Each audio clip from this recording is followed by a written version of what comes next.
Selamat pagi Bu Mita dan teman-teman. Pada kesempatan kali ini kami akan presentasikan hasil diskusi kami mengenai drying atau pengeringan. Kami dari kelompok 2 terdiri dari saya sendiri, Flotriningsih Putri, dan Desi Fajrianti. Dehidrasi atau pengeringan merupakan proses pengeringan makanan dengan menggunakan panas untuk menghilangkan sebagian besar kadar air yang terdapat di dalam makanan dengan melalui penguapan atau dalam bahan pangan beku dengan cara sublimasi. Tujuan utama dehidrasi atau pengeringan adalah untuk memperpanjang umur simpan makanan dengan pengurangan aktivitas air dalam bahan makanan. Contohnya, makanan kering komersial ada kopi, susu, kismis, buah-buahan, tepung, pasta, kacang, teh, dan rempah. Untuk contoh makanan kering yang digunakan oleh produsen adalah bubuk telur, perasa, ada pewarna makanan, sukrosa dan fruktosa, enzim, dan ragi. Dehidrasi melibatkan peran panas dan penghilangan uap air dari makanan. Faktor mengontrol kecepatan pengeringan makanan ada kondisi pemrosesan makanan, sifat dari makanan, dan karakteristik kekeringan bahan pangan itu tersendiri. Pengeringan menggunakan udara panas atau psikometrik adalah studi tentang sifat-sifat yang saling terkait dari sistem uap air dengan udara. Faktor yang berkaitan dengan kapasitas udara untuk menghilangkan kelembaban makanan ada 3. Yang pertama, jumlah uap air yang sudah melewati udara. Panas dari udara pengering diserap oleh makanan yang menyediakan panas laten yang dibutuhkan untuk menguapkan air dari permukaan makanan. Jumlah uap air di udara dinyatakan sebagai kelembapan mutual atau relative humidity atau RH. Yang kedua ada suhu udara. Peningkatan suhu udara atau penurunan RH menyebabkan air menguap lebih cepat dari permukaan yang basah dan menghasilkan suhu yang lebih besar. Yang ketiga ada jumlah udara yang melewati makanan. Semakin besar jumlah udara yang melewati makanan, maka penurunan RH semakin cepat karena peningkatan suhu yang lebih besar. Mekanisme pengeringan. Ketika udara panas dihembuskan di atas makanan basah, maka uap air berdifusi melalui lapisan batas udara yang mengelilingi makanan dan terbawa oleh udara yang bergerak. Gradien tekanan uap air terbentuk dari interior lembab makanan ke udara kering. Gradien ini memberikan kekuatan pendorong untuk menghilangkan air dari makanan. Selanjutnya, ada mekanisme constant rate period. Ketika makanan ditempatkan di pengering, awalnya akan terjadi pengendapan di permukaan yang panas hingga suhu bola basah. Pengeringan terjadi jika air bergerak dari bagian dalam makanan dengan kecepatan yang sama atau konstan dengan penguapannya. Area permukaan makanan yang berbeda mengering dengan kecepatan yang berbeda. Dan secara keseluruhan, laju pengeringan menurun secara bertahap menjelang akhir laju konstan titik. Selanjutnya ada falling rate content, yaitu ketika kadar air menurun di bawah kadar air kritis. Laju pengeringan perlahan berkurang sampai mendekati 0 pada equilibrium moisture content. Yaitu makanan menjadi seimbang dengan udara pengeringan.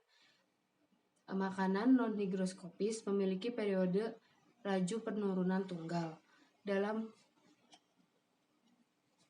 Sedangkan makanan higroskopis memiliki 2 periode. Periode pertama, bidang penguapan bergerak dari permukaan ke dalam makanan dan dari uap berdifusi melalui padatan kering ke udara pengering. Periode kedua terjadi ketika tekanan parsial uap air di bawah tekanan uap jenuh dan pengeringan adalah dengan cara desorpsi. Mekanisme pergerakan air dari bagian dalam ke permukaan yaitu pertama pergerakan cairan dengan kapiler, terutama pada makanan berpori. Lalu difusi cairan dikarenakan perbedaan konsentrasi zat terlarut di permukaan dan di bagian dalam makanan. Difusi cairan yang terabsorpsi pada permukaan makanan padat. Selanjutnya, difusi uap di ruang udara dalam makanan yang disebabkan gradien tekanan uap. Selanjutnya, faktor lain yang mempengaruhi laju pengeringan ada komposisi dan struktur makanan. Komposisi dan struktur makanan memiliki pengaruh terhadap mekanisme pengeringan. Misalnya, seledri dan untayan protein dalam daging memungkinkan pergerakan uap air yang lebih cepat di sepanjang batang seledri daripada di seluruh struktur daging. Hal ini demikian pula kelembapan lebih mudah dihilangkan dari intraseluler ruang daripada dari dalam sel.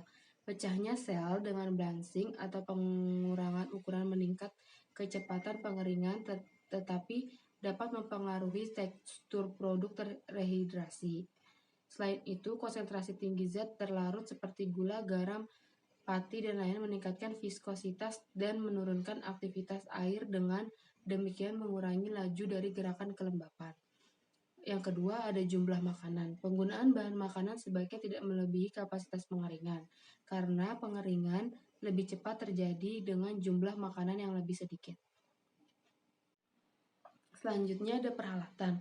Yang pertama, untuk pengeringan udara panas, pengeringan komersial memiliki sejumlah fitur yang dirancang untuk lebih hemat energi.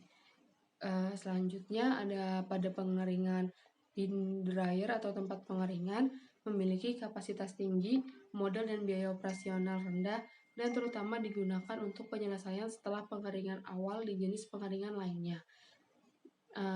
Pada pengeringan ini meningkatkan kapasitas operasi pengeringan awal dengan mengeluarkan makanan saat berada dalam periode laju penurunan.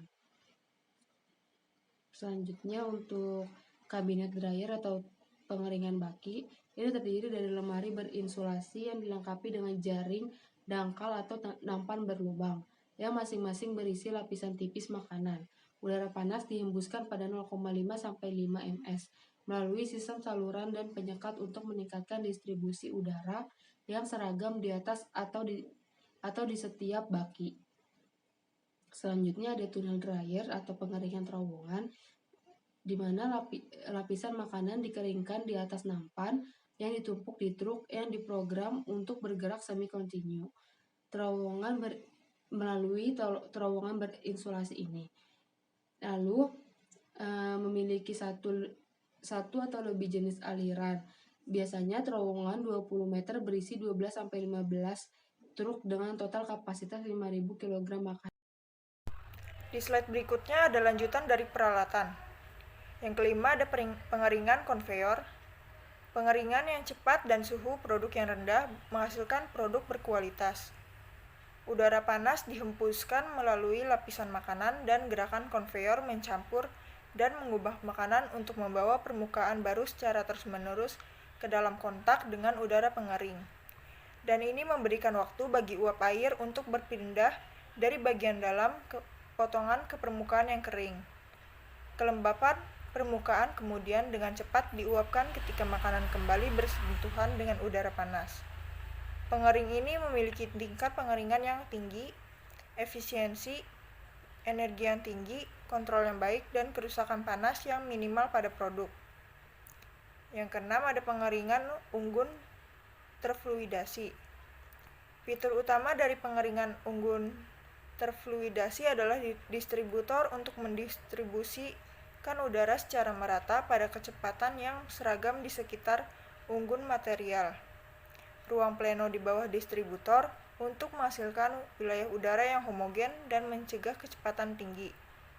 Pengering memiliki tingkat perpindahan panas dan massa yang sangat tinggi dan mengurangi waktu pengeringan. Pengering memiliki kontrol mikroprosesor dan cocok untuk aplikasi pemanggangan dan pemasakan. Yang ketujuh ada pengeringan clean, telah digunakan secara tradisional untuk mengeringkan cincin apel. Tetapi ada kontrol terbatas atas kondisi pengeringan dan waktu pengeringan yang relatif lama. Biaya tenaga kerja yang tinggi juga disebabkan oleh kebutuhan untuk memutar produk secara teratur dan dengan bongkar muat manual. Namun pengering memiliki kapasitas besar dan mudah dibangun dan dipelihara dengan biaya rendah. Yang kedelapan ada pengeringan pneumatik. Dalam pengering ini biasanya kelembapan kurang dari 40%. Pengering pneumatik memiliki biaya modal dan perawatan yang relatif rendah. Tingkat pengeringan yang tinggi dan kontrol yang ketat terhadap kondisi pengeringan yang membuatnya cocok untuk makanan yang peka terhadap panas. Selanjutnya yang ke-9, pengeringan putar. Metode ini sangat cocok untuk makanan yang cenderung lengket atau lengket di pengering sabuk atau baki. Namun, kerusakan yang disebabkan oleh benturan dan abrasi pada pengering membatasi metode ini pada makanan yang relatif sedikit, misalnya kacang-kacangan dan biji kakao. Yang ke-10 ada pengeringan semprot. Memiliki kelembapan 40-60%. Jenis alat penyemprot yang digunakan yang pertama ada alat penyemprot sentrifugal. Cairan diumpankan ke pusat piringan atau mangkuk berputar. Yang kedua ada alat penyemprot nozzle tekanan.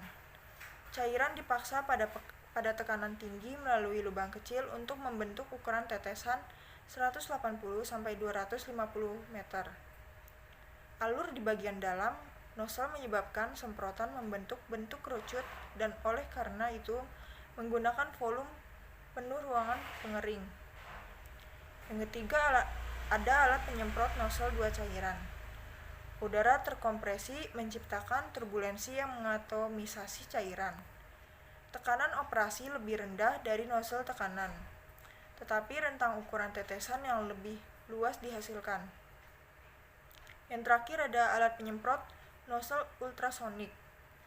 Alat penyemprot dua tahap di mana cairan pertama kali diatomisasi oleh alat penyemprot nozzle dan kemudian menggunakan energi ultrasonik untuk menginduksi kavitasi lebih lanjut. Selanjutnya ada metode yang lebih canggih yaitu dengan pengeringan surya atau mengumpulkan energi matahari dan udara panas.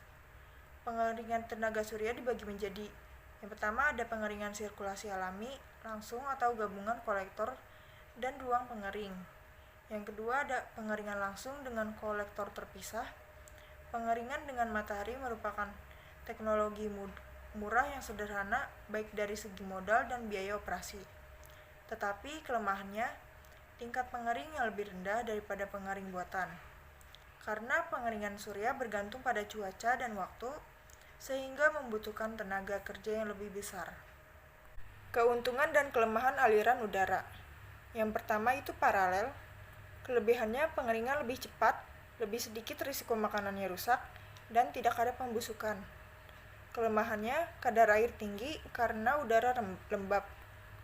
Yang kedua, arus berlawanan. Kelebihannya hemat energi, kadar airnya rendah. Kelemahannya, makanan menyusut dan berisiko terjadinya pembusukan. Yang ketiga, pembuangan pusat. Kelebihannya manfaatnya banyak karena gabungan dari paralel dan arus berlawanan. Kekurangannya lebih kompleks dan mahal. Yang keempat ada aliran silang. Kontrolnya fleksibel, hasil pengeringan yang seragam dengan tingkat yang tinggi. Lalu kelemahannya biaya pengoperasian dan perawatan yang lebih mahal.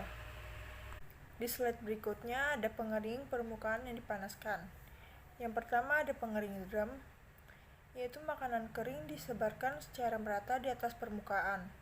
Sering digunakan untuk memproduksi keripik kentang, sup kering, pur buah. Lalu biaya modal tinggi dari mesin drum. Yang kedua ada pengering bola. Makanan dikeringkan akibat kontak dengan bola panas. Waktu pengeringan dikendalikan oleh kecepatan skrup dan suhu bola yang dipanaskan. Yang ketiga ada pengering ledakan. Pengeringan sebagian makanan hingga kadar air sedang. Pertama kali diterapkan pada sereal dan sekarang produk buah dan sayuran. Di selanjutnya ada efek pada makanan. Yang pertama ada tekstur. Pada buah, ikan, dan daging menyebabkan perubahan kimia dan fisik yang kompleks pada zat terlarut di permukaan dan ditentukan oleh sifat komposisi makanan dan kondisi pengeringan. Yang kedua ada warna. Panas dan oksidasi selama pengeringan dan aktivitas enzim polifenoloksidase sisa menyebabkan pencoklatan selama penyimpanan. Dan yang ketiga ada rasa dan aroma. Hilangnya komponen volatil dari makanan dan akibatnya sebagian besar makanan kering memiliki rasa yang kurang dari bahan aslinya. Yang keempat ada nilai gizi. Vitamin memiliki kelarutan yang berbeda dalam air dan saat pengeringan berlangsung. Selanjutnya ada rehidrasi. Air yang dikeluarkan dari makanan selama dehidrasi tidak dapat diganti dengan cara yang sama ketika makanan direhidrasi atau bersifat irreversibel. Tingkat rehidrasi dapat digunakan sebagai indikator kualitas makanan. Makanan yang dikeringkan dalam kondisi terakhir ada ringkasan beberapa teknik pengeringan. Yang pertama ada teknik microwave dan pengeringan dieletrik. Aplikasinya produk bernilai tinggi. Kelebihannya suhu rendah, produk berkualitas baik. Kelemahannya mahal. Lalu selanjutnya ada teknik pengeringan beku dan microwave. Aplikasi produk bernilai tinggi, kelebihan suhu rendah, cepat, produk berkualitas baik. Kelemahannya mahal. Lalu ada teknik pengeringan unggun terfluidasi sentrifugal. Aplikasi partikel kecil, potongan sayuran, dan buah. Kelebihannya cepat dan mudah dikendalikan. Kelemahannya hilangnya integritas produk dan berisik. Lalu ada teknik pengeringan bola. Aplikasi partikel kecil, potongan sayuran, kelebihan suhu rendah, dan operasi cepat, produk berkualitas baik. Kelemahannya hilangnya integritas produk dan sulit dikontrol. Lalu ada teknik pengeringan ultrasonik. Aplikasi cairan, kelebihan cepat, lalu kelemahannya membutuhkan cairan rendah lemak. Lalu yang terakhir ada teknik pengeringan eksplosif. Aplikasi hasil struktur sarang lebah dalam partikel kecil. Kelebihannya cepat, rehidrasi produk yang baik, dan kelemahannya hilangnya integritas produk dan tingkat ketukan yang tinggi. Sekian presentasi dari kelompok kami. Terima kasih.